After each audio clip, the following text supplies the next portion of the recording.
Hey everyone, Flo from OFTWOLANDS here, and today's video is my 6 months review of the Blackmagic Pyxis. So I've already made quite a few videos about or with this camera, including first impression videos, comparison videos. I've shared quite a bit of footage. So in this one, I really want to focus on my experience using this camera as my main one for the past 6 months.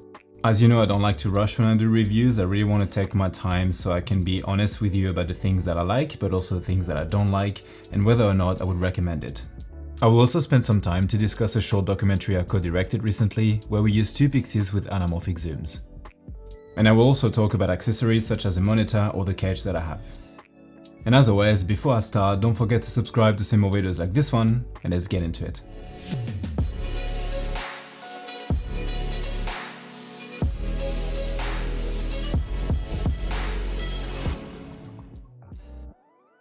This video is sponsored by Modularity. So as you know, the Cinema Camera 6K has been one of my main cameras for the past year and a half, and I absolutely love it. I've done everything from short documentaries to commercial to landscape, but also a lot of travel and personal content. And before that, the 6K Pro was my main camera, especially because I spend a lot of my time outdoors, so obviously NDs were a big thing. But as soon as I started filming on the new full frame sensor from the Cinema Camera 6K, I found it very hard to go back to Super 35. And not only because of the depth and the overall image quality, but also because of the flexibility of the aspect ratios and the resolutions. But whilst I love the image quality and the camera itself, there were quite a few things that were missing to make it a proper A-cam, especially for documentary work. And a lot of it was due to the form factor and the connections. And then they announced the Pyxis, the same full frame sensor, but in a body that kind of sits between the pocket line and the Ursa line. So people had been asking Blackmagic for years for a box style or box shaped camera with lots of rigging options and basically the ability to customize it, and I think this was it. And personally, I was never one of those people. I never felt like I needed a camera that was that shape. I was perfectly happy with the pocket line or the Ursa line, but after using this one for 6 months, I kind of understand why. I've owned and shot on the Ursa line many times for several years, but for most of my work, I always gravitated towards the pocket shape just because it suits the kind of work that I do. Now the Pyxis kind of gives me the best of both. By the way, if you want to know all the specs and the features of this camera, feel free to watch my first hands-on video, my comparison videos. This is more a video about my experience using it as my main camera for the past 6 months instead of a technical review.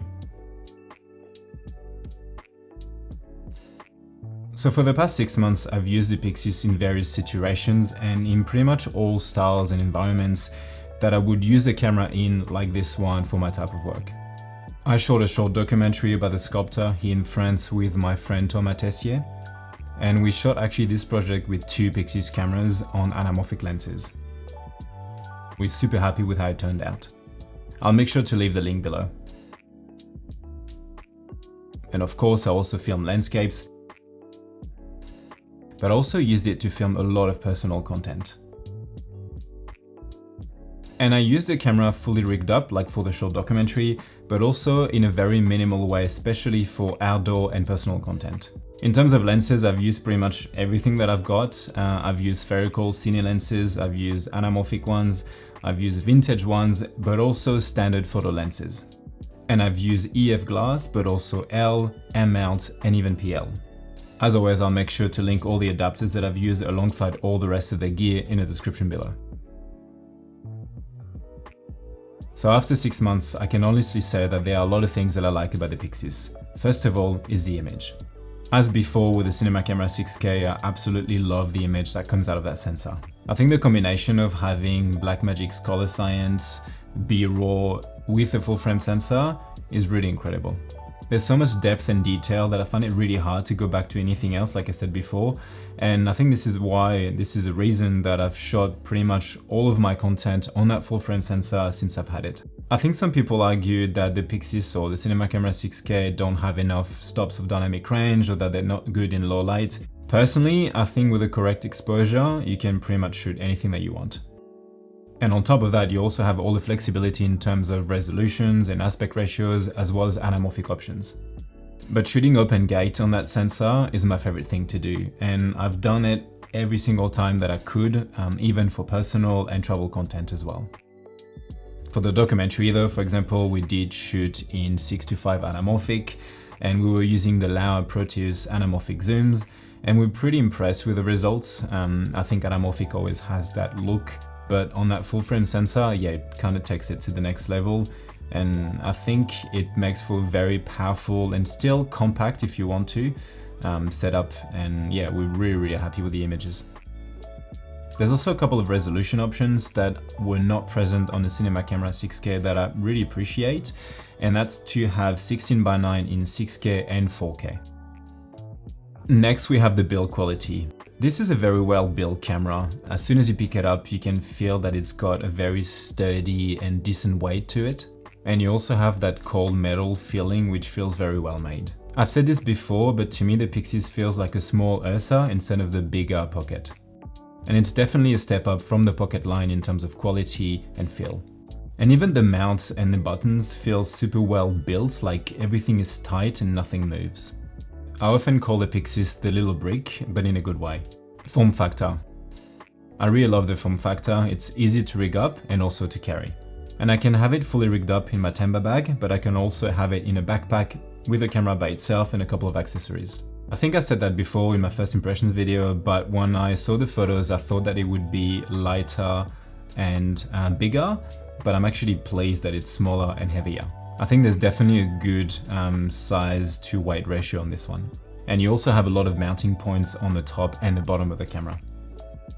And on one of the sides, you actually have a plate that you can customize or swap for more mounting options, and I think this is a nice touch. Shooting experience. I love using the Pyxis. I think this is arguably the most important thing about it. It makes me want to shoot, like I want to use the camera. I think it's a very well balanced camera, very comfortable to use.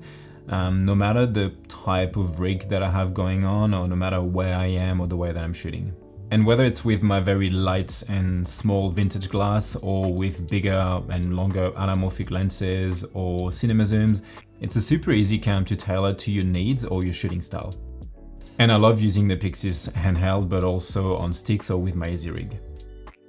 And when you add the monitor, it makes for a very comfortable, flexible and compact kit. L mount. Next is the L mount. I'm still a big fan of the L mount, and I got the Pyxis in the L mount to match my Cinema Camera 6K. First of all, because I could use the two cams with A cam, B cam on the same shoot if I wanted to, but also because I also have all the adapters for it. It's a very flexible mount, and I've used so many different lenses and different mount options with it, and I've never had any issues. And I think it's also great that when you get the Pyxis, when you buy the Pyxis, they give you the option to buy in different mounts depending on like what you need or what you have already. Battery life and type. So the Pyxis uses BPU batteries, and I really like them. First of all, because you can kind of choose a different size depending on the shoot or the situations or the rig that you've got, but also because they last a very long time. With the recent updates, I'm able to get roughly around 2.5 hours using a single core Nano 98 battery. They're pretty light, but at the same time they can help you balance the whole kit out, especially for handheld work. Buttons, connections and media. I found the Pyxis to be a very complete camera, especially for its size. All the connections are at the back, and this is where things are vastly different than the 6K full frame and the entire Pocket line. You have two media slots, but also SDI and an Ethernet port. Then on the side you have several buttons that remind me of the Ursa layout with a small wheel as well. And of course you have that large screen on the side too. Perception. The Pyxis, even though it is small, feels and looks like a cinema camera. This shouldn't matter, but it can and it does, especially on set or in front of a client. I really do like the Pocket shape, always have, but it does look like a DSLR and it looks like a cheaper, more affordable camera despite of its image and capabilities. Price. Lastly, the price. I think for $29.95, or let's call it $3,000, you get a lot. I've said this many times on the channel before, but I think these days we kind of get spoiled with cameras and camera gear in general, and I think we tend to forget that. For $3,000, you get a full-frame 6K camera that shoots RAW, open gate, with anamorphic options, a built-in 1500 nit screen, and a bunch of exposure-focused tools, not to mention the color science and compression options. And all of that in a pretty solid and useful body that is easy to rig up and carry. Now, this camera is definitely not perfect, and there are a few things that I want to mention, but before that, here's a quick word about today's sponsor, Motion Array. Motion Array is an all-in-one platform for creators when you can find pretty much everything that you need to create videos. From video templates, presets, motion graphics, royalty-free music, sound effects, and they even now have a voiceover feature. As always, there's no way that I would tell you guys to use something that I don't use myself. If you know me, I am very particular with the sponsors on this channel. I don't have many, and I want to make sure that every time I push something or share something with you, that is something that is genuinely beneficial for myself, and that could be for you as well. I've started using Motion Array years ago, and most of the titles, graphics, and templates that you've seen in my videos are from Motion Array. I definitely don't have the skills all the time to create those, so for me, Motion Array is a way to save time and add value to my work. For the type of work that I do here on YouTube, I mostly rely on callouts or minimalist animations and templates to give specific information about lenses or cameras, for example. But I also use it for titles for a video like this one, where I have to go through a number of pros and cons, and it makes it more digestible, I think. And of course, all the main titles in my videos, as well as the animated backgrounds, are from Motion Array. Even my subscribe button is actually from there. It's little things like this that I think give something extra to the viewer and make the whole experience more engaging and interactive. You have access to over 2 million assets, and it's super easy to use and nicely laid out. And you have a choice of a monthly or yearly subscription based on your needs. And of course, feel free to use the link in the description to check out Motion Array.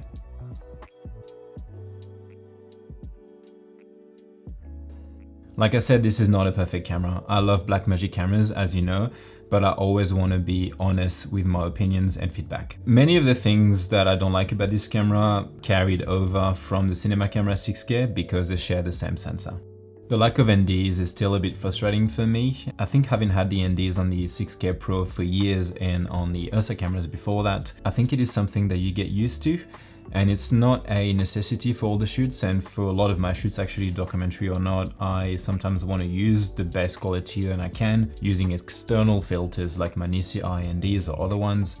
I feel like having internal NDs is more like a safety net. It's more a plus or something to have in a camera, and sometimes you don't have the ability to change filters depending on the conditions or locations or things like that.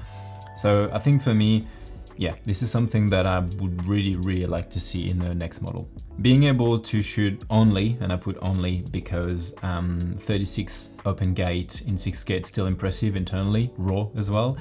But I think 36 FPS in open gate still feels a bit underwhelming. Of course, you can shoot higher frame rates when you start going into different resolutions, but I am someone that likes to shoot open gate all the time just because I prefer to make certain choices in post. So being able to shoot open gate gives me that flexibility and that safety net again in post if changes need to be made. I think having 48 FPS in open gate would actually be enough to kind of like scratch that itch, to kind of have that slow motion feel, because 36 FPS sometimes, depending on what you're shooting, is not enough to convey that slow motion feel. It depends on what you're filming, of course. But yeah, I think this is something that, again, in the next model, I'd be happy to see just slightly higher frame rates. One audio input. When I mean one audio, I mean one mini XLR. There's obviously a mic input at the back as well of the camera, but even the Cinema Camera 6K or the 6K Pro has two. And I think this is something that can always be useful, especially for doco or interviews. And it's not something that you want or that you need all the time, but I think, you know, camera body or the way that this camera is aimed at, or who this camera is aimed at, I think it would definitely benefit from having two audio inputs. Speaking of audio again, the internal mic on the Pyxis isn't as good as the pocket line or the Ursa line. It has some sort of like kind of cage feel to it, like almost like if you put a cage around it and you listen through it. It's got that kind of like metal sounding, echoes a bit, and it's quite thin.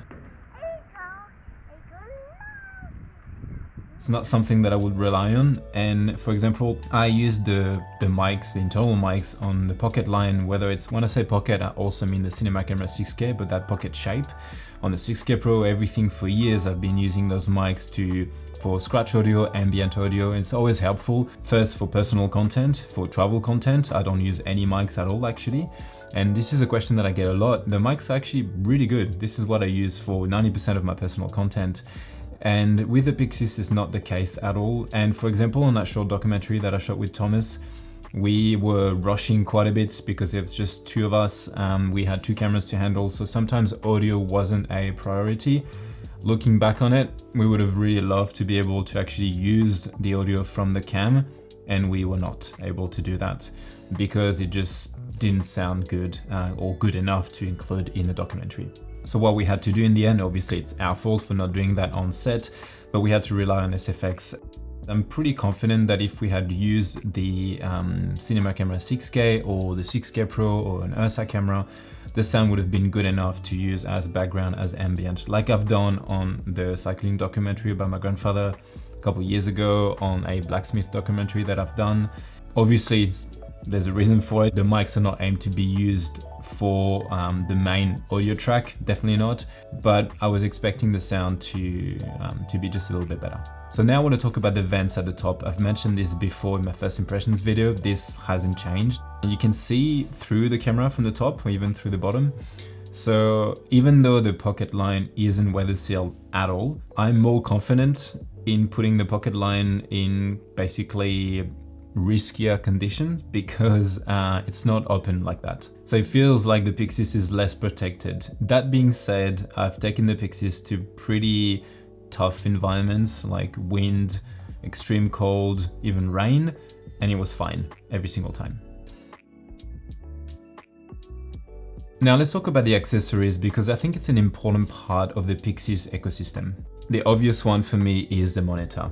And the reason I don't have it physically right now in front of me is because I actually had to send back the beta version that I was using and I'm waiting for a new one to arrive. And just not having it for a few days really shows me that I definitely need it for the way that I shoot, and that it's definitely a welcomed and much needed addition to the camera for many situations.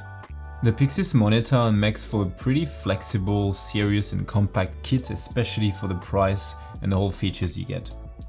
Not only it's a monitor, but you can also control the camera from it. It's basically having the same screen and functions in camera away from the camera if you want to. I think that's super handy. You can also assign different functions in the monitor at the back of it with the function buttons that can actually be different from the actual functions that you have set up in camera, or you can just mirror the whole thing. And in addition to the included sunshade, which is very useful, especially in the snow, you also have an accelerometer and a tally light. And I love that it just plugs in straight through the viewfinder, super easy and no batteries needed. The monitor is also so easy to attach and remove from the camera using the top handle, and I think that's my favorite part of it. And it starts only at $300, which is pretty insane. I really like keeping my Pyxis fully built, and the monitor makes it still very compact, very flexible and basically ready to shoot any second. And not only the monitor is super light and thin, because it's powered by the camera, you actually don't have to worry about different mounting options and also different batteries. You don't have to carry around with you different chargers. You literally can have just a BPU at the back and it powers the whole thing, and that's pretty amazing. It really is made for that system and it works very well together. And even though I like the SDI connection, how strong it feels, how locked in it feels, I still really don't like the protocol because I'm someone that powers the camera on and off quite a lot. So I much prefer to use the Pyxis monitor. I honestly don't see myself using the Pyxis without that monitor. The only thing that I would say is that maybe they should bring a 7-inch version of it. Personally, I think 5 is great because the Pyxis is quite a small camera, and when I have my 7-inch small HD monitor on it, it feels a bit off for whatever reason. But having a 5-inch one and a 7-inch one, I think would give people options depending on what they want to use it for, how they want to use it. I also have this cage from Excelsius Design, and this is something that I've shared many times on videos or Instagram stories. And the reason I got this, obviously the Pyxis can be used as is, it's pretty tough and you've got lots of mounting options, but sometimes, and I think most people will be in my case as well, when you do need to use bigger lenses, more accessories, or when you need to protect the camera as well, I think having a cage is always handy, something that should be part of a kit. And on a documentary shoot, for example, with Thomas, we used one of these on the camera that we were kind of like shooting handheld with, the one that wasn't on the sticks, the one that was basically going everywhere, our A cam basically. That was really handy. The reason I like this one, aside from all the mounting options, is that it protects the camera very well everywhere, but also I don't need to use a base plate for rods. The rods actually mount directly into the cage, and I really like that, and that's the reason why I was interested in this one in the first place. This one also works with the Blackmagic handle and the EVF, so it's essentially like having the Pyxis, just slightly bigger. And they've also launched a bunch of new different accessories, so I'll make sure to link the website below. So next we have the handle and the EVF. I think these are probably the best Blackmagic accessories I've ever used. The quality really is amazing. I think the handle is a no-brainer, first of all because of the price, but also because it's super comfortable and it feels like it's made to and meant to stay on top of the Pyxis. And it makes the camera even more versatile. You've got more mounting options, but also because you've got the system on the front here that really is made to work with the EVF or with the monitor. What I mean is that it's just knobs and kind of like fits in straight away. You don't need to use screws. It all fits in well together, and it makes for a very, again, compact and very powerful combo that doesn't make you waste time. Everything feels super well integrated and meant to work together, whether you use just the handle or the handle and the monitor, or if you decide to swap the monitor for the EVF, it all feels the same and it all feels great. I think with the EVF it's a bit different. It's a very well made piece of equipment, feels great, super easy to use, very well built, very useful, but it really depends on if you need it. Sounds kind of silly to say like that, but it's half the price of the Pyxis. So I think with the Ursa, it makes total sense, especially because you can use the monitor and the EVF at the same time. But with the Pyxis, because it costs so much, not for what it is, but in relation to the camera itself, and you can only use the monitor or the EVF at the same time on the viewfinder port, you kind of have to make a decision. So I think it basically depends on what you do and what you need most. Personally, I think it's very useful. It's very comfortable to use. Using this in super bright conditions, like in the snow, for example, will be extremely useful.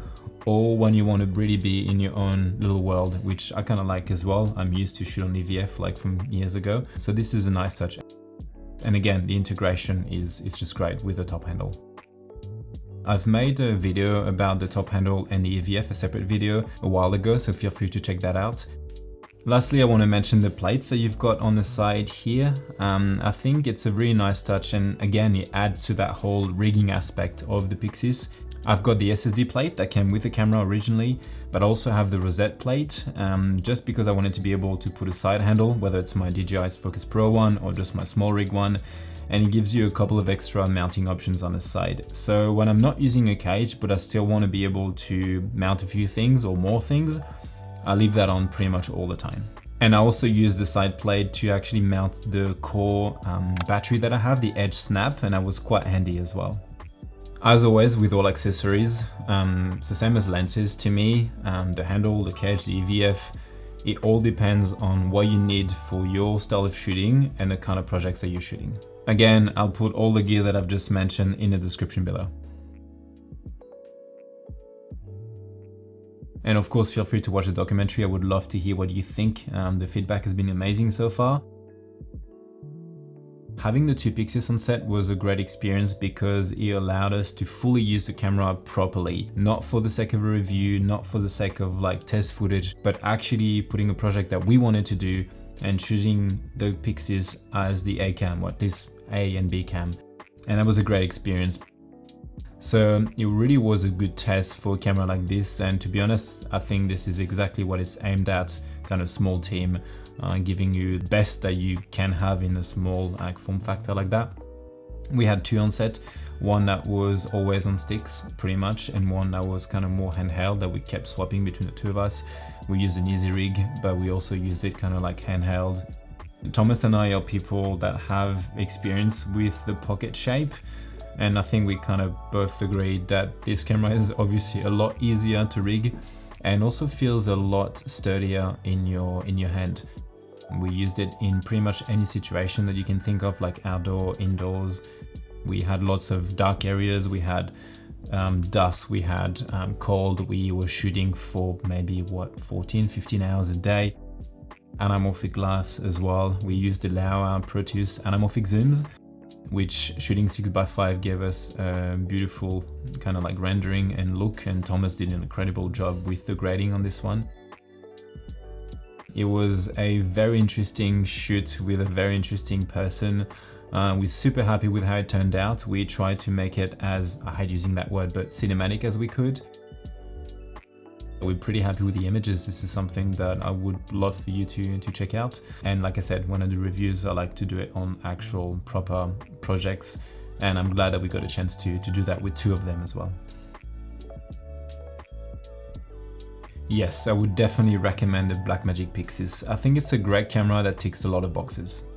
Aside from the beautiful image, the resolution options, and the aspect ratios and everything like that, having a camera that is so modular and that can be rigged up to pretty much everything that you want or that you need, it really is great to have, especially as a solo shooter, because it gives you the opportunity or the option to tailor it to different situations, projects, and shooters as well. And when you add certain accessories like the handle or the monitor, it really makes for a powerful, compact, flexible, and quite usable kit, especially for the price and the features that you get. This isn't the perfect camera, of course, and I think to make it a proper workhorse of a camera, or at least an all-in-one camera, do-it-all camera, I think if they add higher frame rates, internal NDs, another audio input like mini XLR, I think this would make for a very, very hard camera to beat. Now, I don't know anything, just let me know in the comments. Like I said, I'm not sure what's going to be announced. I have no idea about the next version of this. If there's one, when, I don't know.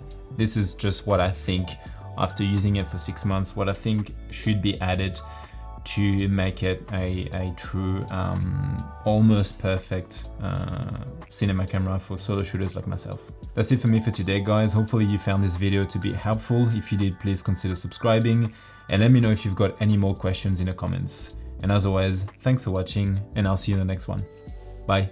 Also, feel free to check out my 2 ebooks, Freelance Documentary Filmmaking and Travel Cinematography, where you can find a streamlined but comprehensive overview from pre-production all the way to marketing, built on years of my own experience shooting short documentaries and travel videos around the world. And if you are interested, I'm also doing filmmaking mentoring sessions when you can ask me anything about a wide variety of topics.